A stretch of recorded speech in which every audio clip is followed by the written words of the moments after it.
रूप स्मरण का प्रभाव। संत एकनाथ ने भावार्थ रामायण लिखी है और उसमें उन्होंने लिखा कि राम और रावण का युद्ध चल रहा था, उसमें बड़े बड़े योद्धा मारे गए और तब जा कर के रावण ने कुंभकर्ण को जगाया और उसको खूब मांस और मदिरा पिलाई। तो जब कुंभकर्ण जगा तो उन्होंने कहा भाई हमको क्यों जगाया? कहा हम हमारे साथ जो है राम का युद्ध चल रहा है इसलिए आपको जगाया।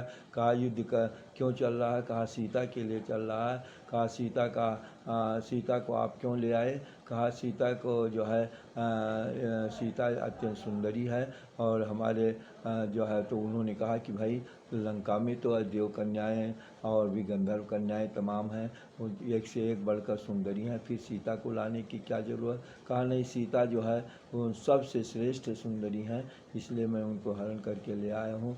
तो कहा भी तुम हरण करके ले आए तो क्या तुम्हारी इच्छा की पूर्ति हुई? कहा नहीं, इच्छा की पूर्ति कहाँ हुई, वो जो है महान प्रतिव्रता है और किसी की तरफ आँख उठाकर देखती भी नहीं है। तो कहा कि अच्छा तुम तो मायावी हो और तुम नकली राम बन जाते। तो उन्होंने कहा कि कुंभकर्ण हम नकली राम बने तो हम जब जा कर के सीता के पास गए तो हमें जो है सब में मातृ भावना दिखलाई पड़ी और हमारी काम भावनाएं समाप्त हो गई।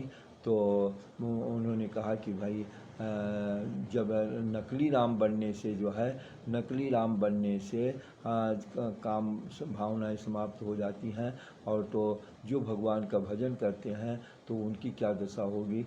रावण जैसा जो है तामसी व्यक्ति भी यदि जो है राम का नकली रूप धारण करता है तो उसकी सात्विक वृत्ति हो जाती है। तो इस तरह से राम का स्वरूप चिंतन और राम का ध्यान जो है भक्त का जो क्या राक्षस के अंदर की भी को जो है कुवासनाएं जो है समाप्त हो जाती है।